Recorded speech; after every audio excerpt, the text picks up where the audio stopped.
Buenas noches y bienvenidos a Desde las Cámaras, el único programa de la televisión que pone bajo la lupa lo que hacen los diputados, los senadores y los congresos locales.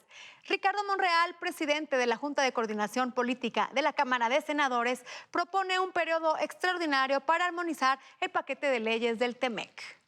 El coordinador del Grupo Parlamentario de Morena y presidente de la Junta de Coordinación Política del Senado de la República, Ricardo Monreal, puntualizó en conferencia de prensa virtual el panorama sobre el próximo periodo extraordinario de sesiones. Hemos acordado, en términos generales, ir a un periodo extraordinario la próxima semana.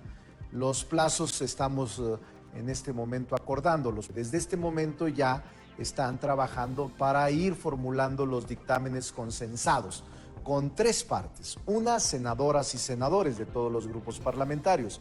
Dos, con la secretaria de Economía que nos ha acompañado en todo este proceso negociador. Y tres, con la Secretaría de Relaciones Exteriores a través de Jesús Seade, subsecretario para América del Norte. El tema prioritario es la armonización legislativa en el marco de la entrada en vigor del nuevo Tratado de Libre Comercio con Estados Unidos y Canadá, el TEMEC, que tendrá lugar el próximo 1 de julio. Sin dejar de reconocer la valiosa participación de los empresarios. Estamos muy avanzados en los dictámenes y esperamos que la próxima semana tengamos la buena noticia por México de que hemos actualizado el marco jurídico para el inicio de vigencia del TEMEC.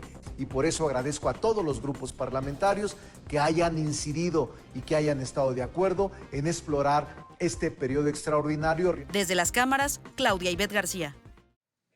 Y sobre la importancia de ciertas leyes ante el TEMEC, Alicia Salgado nos tiene el análisis. Alicia, buenas noches. Hola, ¿cómo estás, Adriana? Qué gusto de saludarte y a todos los amigos de la audiencia. Fíjate que mucho se ha hablado del paquete legislativo del TEMEC y la mayor parte de la gente no sabe de qué se trata. Y es que como parte de las negociaciones que hemos tenido, todas las leyes que voy a mencionar están vigentes, pero fueron elaboradas hace 20 años, tienen una vigencia de 20, 23 años y fueron elaboradas después de que se negocia el Tratado de Libre Comercio de Norteamérica, el TELECAN, que se va a extinguir.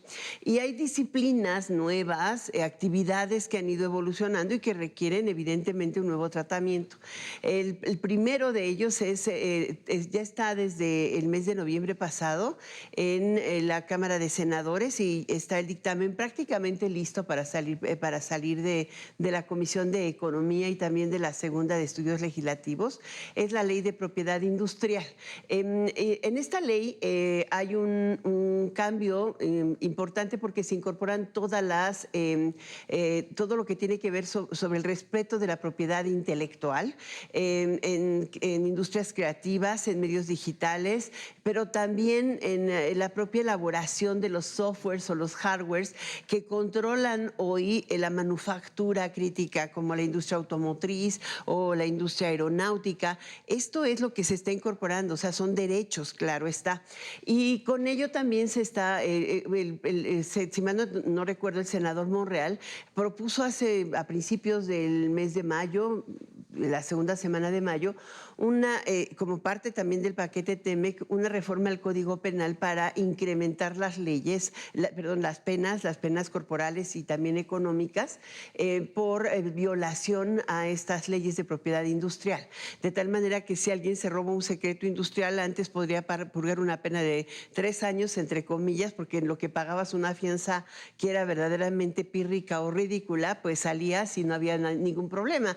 Hoy, al contrario, pueden llegar a tener hasta 20 años de cárcel por el robo de un secreto industrial o por la violación de una patente. Entonces se vuelve pues crítico este tipo de paquetes. La otra que tenemos es la Ley de Infraestructura de la Calidad. Se oye raro. Esta ley es lo que conocíamos como la Ley de Normalización y Metrología. También se oye raro. Pero ¿tú has oído hablar de las NOMS? Cada vez que compras algo, compras un artículo eléctrico, viene una cosa que dice NOM y trae un número, ¿no?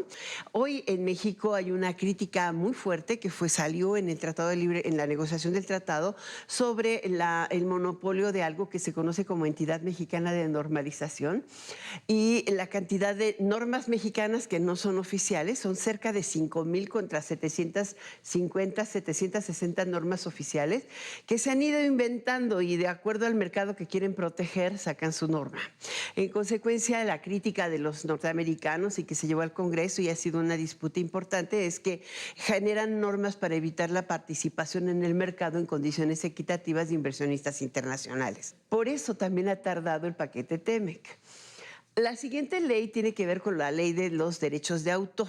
Es un poco esto, igual que la propiedad industrial, pero es la otra parte, marcas sobre todo, industrias creativas, huellas digitales, hasta que, por ejemplo, ha luchado muchísimo por el respeto al copyright. Hacemos los programas y de pronto alguien los difunde por donde se les pega la gana, ¿no? Y finalmente tenemos la ley del impuesto general de importación, que dado que el Tratado de Libre Comercio se trata de una eliminación de aranceles, esto es impuestos a cero, justamente hay que cambiar esta ley para que podamos tener el sistema de aranceles ad hoc con la incorporación también de los elementos de producción como acero o contenido laboral o de los contenidos que se dirimieron para determinar si es cero o de qué porcentaje. Esta también debe ajustarse. Digamos, esto comprende el paquete TEMEC y para concluir mi comentario, Adriana, si no se aprobara antes de la entrada de vigor del Tratado de Libre Comercio, no pasa nada. En el NAFTA se aprobaron algunas 2 años después, otra vez se aprobaron otras 4 años después. En fin, es un proceso muy interno. Dicen que en Estados Unidos no pasó. Y en Canadá tampoco, bueno, porque su sistema parlamentario les obliga a tener primero la ley y luego negociar el tratado. Nosotros tenemos un proceso diferente. Aquí se negocia el tratado y luego adecúan las leyes. Y pues es problema de nosotros estar acordes con ellos, porque hay que cumplir reglas iguales, procesos iguales. Pues para esto, Alicia, necesitaríamos un periodo extraordinario. Ya vimos que el senador Monreal ya exhortó a que se dé este periodo. Muchas gracias, Alicia. La presidenta del Senado, Mónica Fernández, llamó a defender y respetar el acceso a la información en materia de género en un foro virtual organizado por el INAI, el Instituto Nacional de Transparencia y Acceso a la Información y Protección de Datos Personales. Quiero aprovechar para asentar un compromiso de estrecha colaboración y corresponsabilidad con el INAI y con las mexicanas y los mexicanos de dar un paso juntos en la defensa del derecho a la información, particularmente en materia de género. Es cierto que en el pasado el Senado ha trabajado en esta dirección tanto con la Ley General de Transparencia y Acceso a la Información Pública como con la Ley de Transparencia y Acceso a la Información Pública, la Ley Federal, solo que ahora es tiempo de avanzar también en el reconocimiento no solamente de los derechos de una ciudadanía sin rostro, digamos que en abstracto. Esta vez, las mujeres de todos los estratos económicos y condiciones sociales del país hemos alzado la voz para que se nos reconozca por fin el derecho a la representación igualitaria, a la paridad en todos los órganos y espacios en los que se legisla, en los que se define la vida, la política pública y se asigna el presupuesto. Es por ello que con la reforma del año pasado, de junio, en materia de paridad de género y la reforma en abril de este año sobre violencia política contra las mujeres en razón de género, en el Senado y en esta legislatura en particular están tratando de dejar su propia huella en la conquista de los derechos de las mujeres. Y ahora vamos con la entrevista que nos preparó nuestro compañero Víctor Sánchez Baños. No la tiene fácil el gobierno. El paso de la pandemia del COVID-19 deja una estela de crisis económica y de salud de tintes catastróficos para el mundo y también para México. Para salir lo más pronto posible de este trance es necesario el mejor aprovechamiento de los recursos con que se cuentan en estos momentos. Para ello platicaremos con el diputado Erasmo González, presidente de la Comisión de Presupuesto y Cuenta Pública de la Cámara de Diputados. Tenemos de manera muy particular en este periodo de receso en la Cámara de Diputados una iniciativa que hoy ya es dictamen en relación a una reforma a la Ley de Presupuesto y Responsabilidad Hacendaria en materia de reasignaciones presupuestales. En virtud de esto, nosotros ya construimos un dictamen en consideración de que la idea era reunirnos en la Comisión de Presupuesto para llevar a efecto una dictaminación. Sin embargo, por las condiciones de salud que imperan en todo el país y de manera particular en la Ciudad de México, no hemos podido reunirnos y sesionar en virtud de que ya pudiéramos desahogar este dictamen, que tiene, reitero, que ver con la facultad que, aunque hoy consagra este mismo ordenamiento de poderlo hacer por parte del titular del Ejecutivo Federal y poder reasignar recursos, aunque es legal, quiere desprenderse de esa discrecionalidad a partir de esta iniciativa y que venga también a fortalecer la participación inclusive de la, ahora sí que de la participación de los diputados federales en precisamente valorar este tipo de reasignaciones y fortalecer este equilibrio de poderes. Hoy, aunque es legal, esta reasignación, reitero, ahora sí que tiene un sesgo de discrecionalidad. Nosotros en la dictaminación hemos considerado de una primera entrada algunas disposiciones específicas. Sin embargo, durante este periodo, que estamos hablando prácticamente de todo el mes de mayo, se han incorporado algunas propuestas de grupos parlamentarios que puedan enriquecerla. Entonces, ahorita estamos en este inter y tenemos otra segunda iniciativa que tiene que ver con el análisis de los fideicomisos. 44 fideicomisos, 14 ordenamientos legales, 14 leyes, y estos fideicomisos que son precisamente originados de leyes que son muy diversas, que la gran mayoría tiene que ver con centros de investigación, con el deporte, con el cine, con el tema aduanero, con el tema también de defensa de los derechos de periodistas y defensores de los derechos humanos, el tema de Fonden, el tema de financiera rural, que son, creo, circunstancias muy oportunas para poder detener la dictaminación o la presentación de un dictamen a la Comisión de Presupuesto. Y en este momento estamos en la elaboración de parlamentos abiertos. Ya tenemos un gran avance de parlamentos abiertos, ya los que te he mencionado ya los llevamos a cabo, y en esta semana tendremos una segunda parte de los fideicomisos que tienen que ver con centros de investigación. Son 34, en este caso, fideicomisos. De los 44 que tienen que ver con ellos, vamos por un segundo grupo de 8 o 9 centros de investigación, y estaremos trabajando en esta misma semana el fondo que tiene que ver con los migrantes. Vamos a ver, ante todo, si el mecanismo del fideicomiso es el mecanismo oportuno, que da certeza jurídica, que da capacidades de fiscalización, pero lo más importante es que sirva de auxiliar en la consecución de políticas públicas, que fue para lo que se crearon en su momento. Decirles también mandar un mensaje muy claro que no se va a dictaminar sin esa conciencia de haber obtenido la información de todos estos fideicomisos, y por eso esta iniciativa ahorita está, como se dice coloquialmente, en la congeladora. Estamos esperando cubrir todos estos fideicomisos a través de parlamentos abiertos. Continuaremos la próxima semana, y ha habido una extraordinaria participación de la sociedad civil, de académicos y, por supuesto, las personas interesadas o beneficiarios de estos fideicomisos. Tenemos que pensar primero en que si hay fideicomisos en el país que tengan recursos ociosos, pues es importante también redireccionarlos de manera que puedan incorporarse al sector salud, sobre todo, y a la reactivación económica del país. Con el uso de los recursos de los 44 fideicomisos, hubo alarma en varios sectores, especialmente el deportivo y del cine, ante el temor de que pudieran desaparecer. Y como comentó el diputado Erasmo González, deben despreocuparse.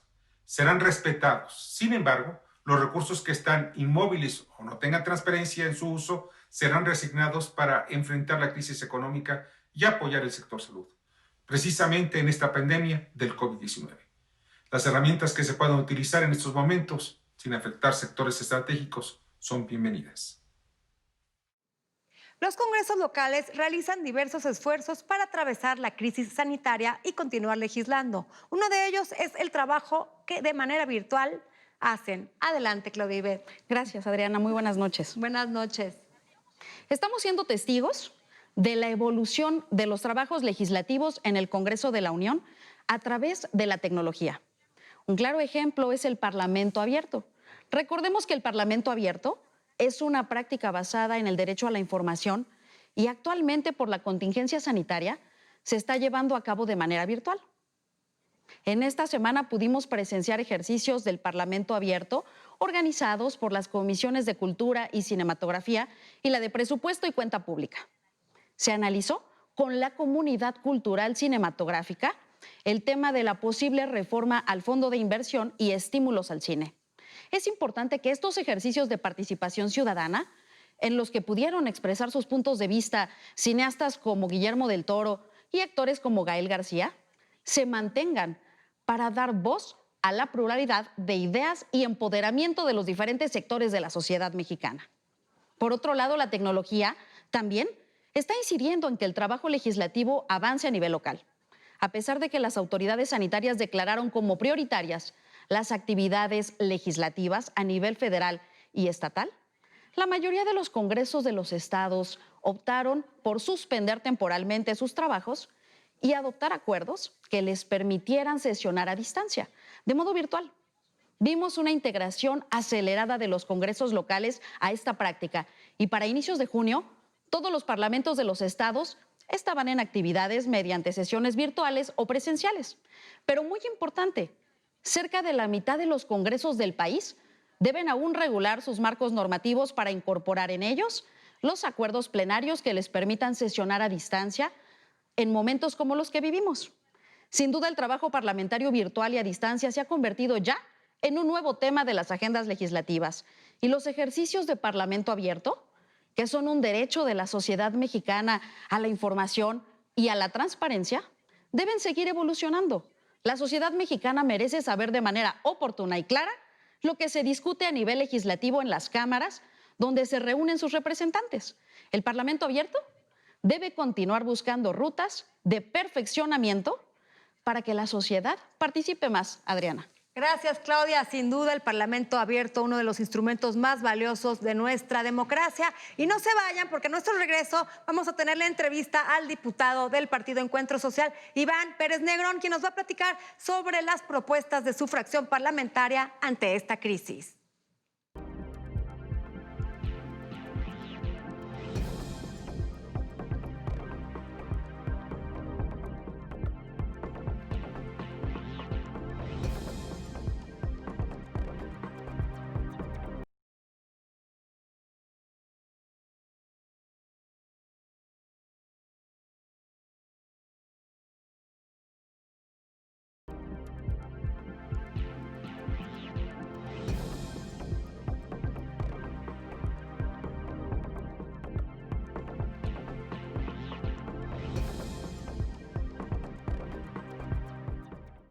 Gracias por permanecer con nosotros. Ya estamos de regreso de un corte comercial y esta noche nos acompaña aquí vía Zoom en el estudio de Desde las Cámaras el diputado del Partido Encuentro Social, Iván Pérez Negrón. Diputado, ¿qué tal? Buenas noches. Hola Adriana, muy buenas noches a ti y a todos los televidentes. Diputado, pues desafortunadamente estamos ante una crisis derivada de una pandemia, una crisis que ha paralizado no solo al país, sino al mundo. En varios países se han tomado pues varias iniciativas, varias estrategias para financiar empresarios y para tratar de amortiguar esta grave crisis de dimensiones aún desconocidas. Platícanos sobre las propuestas de tu partido Encuentro Social ante esta crisis. Primeramente, decirte que al igual que todos los países del mundo, por supuesto México no fue la excepción, no hemos estado alejados, hemos estado muy cercanos a la gente, tratando de impulsar medidas, primero que sean viables, que atiendan la prioridad número uno, que es salvar vidas, y por supuesto también estar sugiriendo propuestas que puedan reforzar lo que el gobierno que encabeza Andrés Manuel López Obrador ha estado haciendo para enfrentar los impactos negativos en la economía nacional. Quiero decirte, Adriana, que desde el grupo parlamentario al que yo estoy integrado, queremos seguir haciendo lo socialmente correcto, no lo políticamente aplaudido. Y para ello hemos estado poniendo sobre la mesa una agenda muy puntual de temas en apoyo a los sectores vulnerables de la población, pero también en apoyo a la micro, a la pequeña, a la mediana empresa, que al final del día son quienes tienen que seguir generando empleos y garantizando el ingreso de las familias. Y para empezar te daría 3 temas que han sido prioritarios en nuestra agenda. Primero, sugerimos la reprogramación del pago de contribuciones federales, estatales y municipales a fin de apoyar a las familias y a las propias microempresas para tener liquidez y enfrentar el confinamiento derivado de la crisis del COVID-19.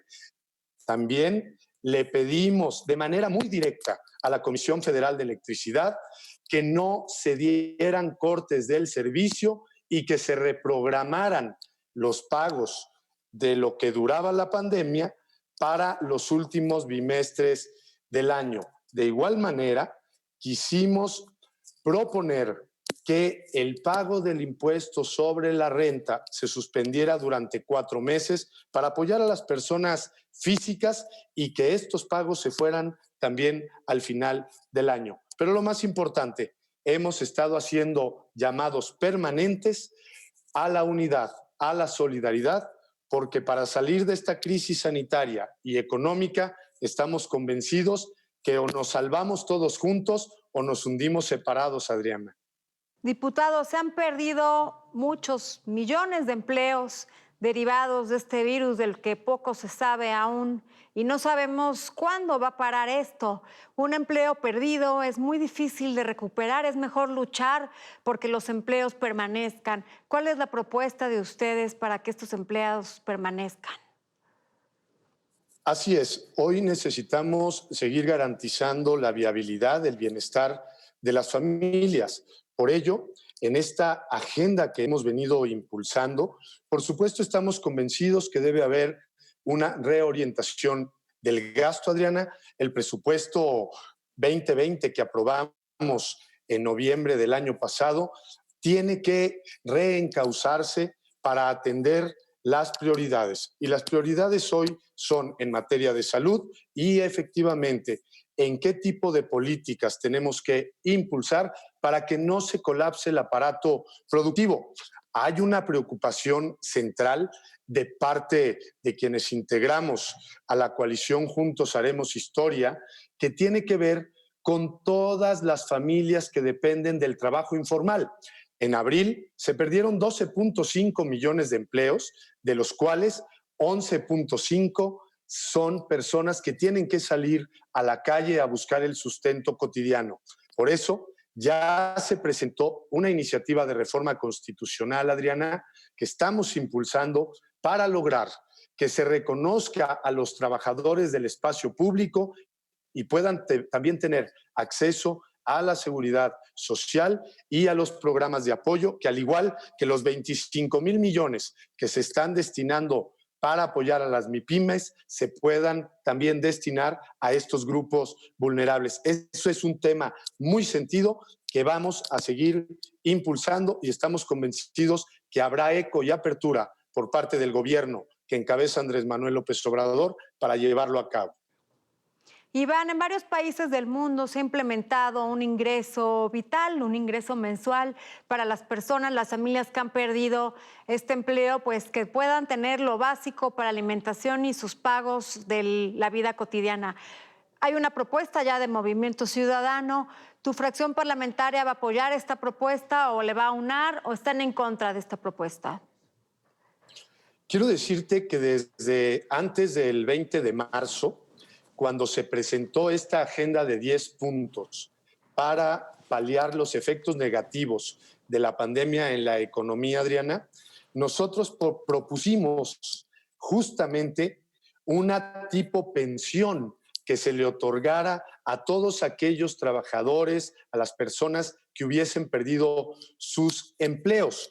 Fue algo que ya no se pudo presentar de manera formal como iniciativa, pero que nosotros hemos venido abonando. Hoy hay avances muy significativos en esta ruta. Una de ellas, obviamente, es la constitucionalización de la pensión universal para los adultos mayores, la pensión para las personas con discapacidad, y mantenemos los programas sustantivos que hemos venido impulsando de la mano del Gobierno de México hacia los sectores vulnerables. Por supuesto que es necesario discutir el tema de una pensión o de un apoyo como esta renta que varios grupos parlamentarios han puesto sobre la mesa, pero también tenemos que discutir sobre un seguro del desempleo, tenemos que revisar a profundidad el tema del sistema de pensiones en México, pero reitero, en este momento lo importante es que todos presentemos iniciativas que sean muy viables financiera, presupuestal, social y políticamente. Hoy, claro que es indispensable que logremos reencauzar el presupuesto para apoyar iniciativas que directamente apoyen a las familias que hoy, desafortunadamente, derivado del COVID-19, han perdido sus empleos.